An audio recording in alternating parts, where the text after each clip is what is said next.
Forget the pitchfork and the horns.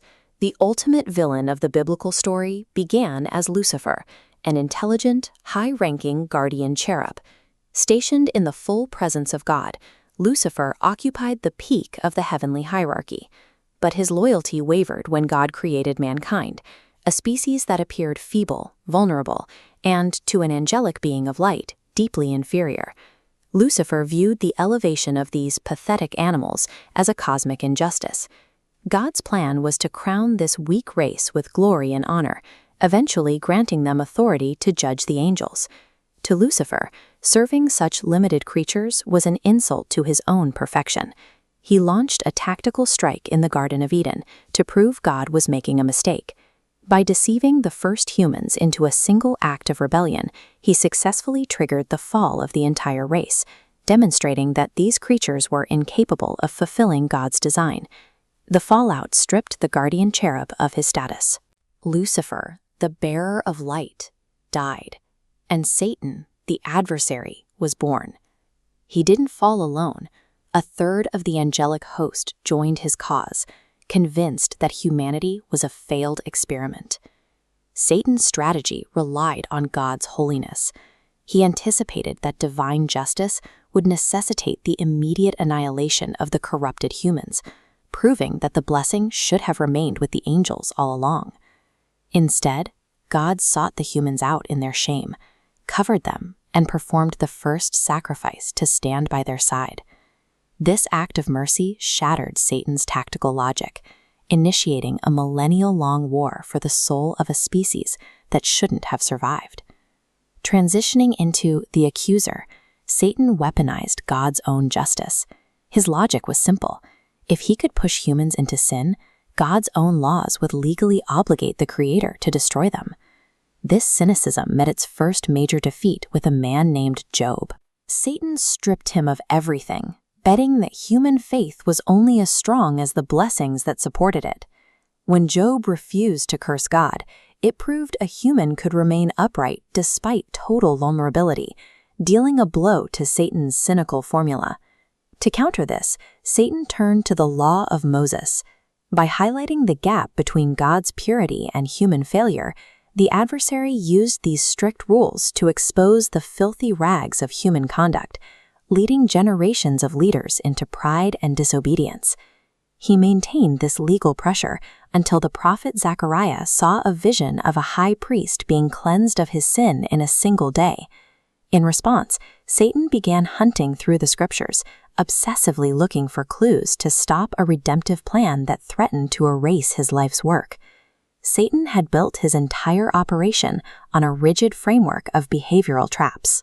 He was unequipped to counter a strategy that moved the battleground from the courtroom of law to the platform of unmerited grace. That strategy arrived when God entered the world as Jesus. Satan immediately attempted to use King Herod to assassinate the child, but in his pursuit, he inadvertently fulfilled Old Testament prophecies, helping to confirm the boy's identity as the Messiah. Years later, Satan met Jesus in the wilderness, attempting to separate the Father and the Son. He offered Jesus control over all earthly kingdoms if the Son would simply worship him, trying to bypass the suffering God had planned for humanity's redemption. Jesus refused, leading Satan to his final gamble. He engineered the crucifixion, using torture and humiliation to force Jesus into a single act of sin or a single word of rebellion against God before he died. Despite bearing the weight of every human failure, Jesus remained silent. He died with his perfection intact, refusing to curse the Father even as he was forsaken on the plank. On the third day, the tomb was empty. Satan realized that his pursuit of the Messiah's death had provided the exact sinless sacrifice required to satisfy divine justice for everyone else. The cross voided Satan's legal claim against humanity. Divine grace had satisfied the law, leaving the accuser with no evidence to present against those who accepted the sacrifice.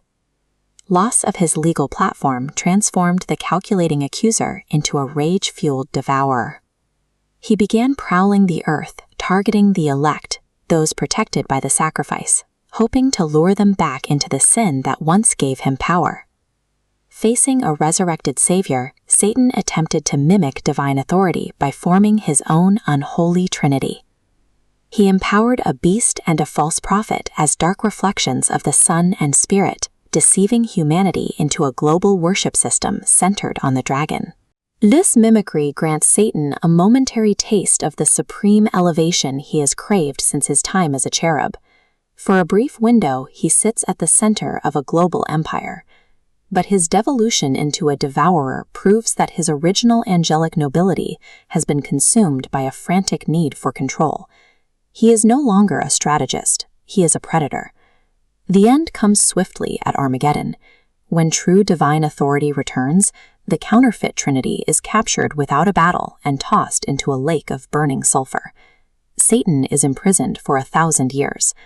This isolation rots away any remaining shred of his original brilliance, leaving behind only a pure, gnashing hatred for the Creator and the humans who were chosen over him. Released for one final rebellion, he gathers a final army to surround the holy city. But before his forces can strike, heavenly fire pours down, consuming his rebellion and consigning the adversary to eternal separation. Satan's rebellion failed because he viewed human vulnerability as a flaw to be exploited, while God used that very weakness as the necessary vessel for the sacrifice. In the end, the humans he called pathetic inherit the glory he threw his existence away to steal.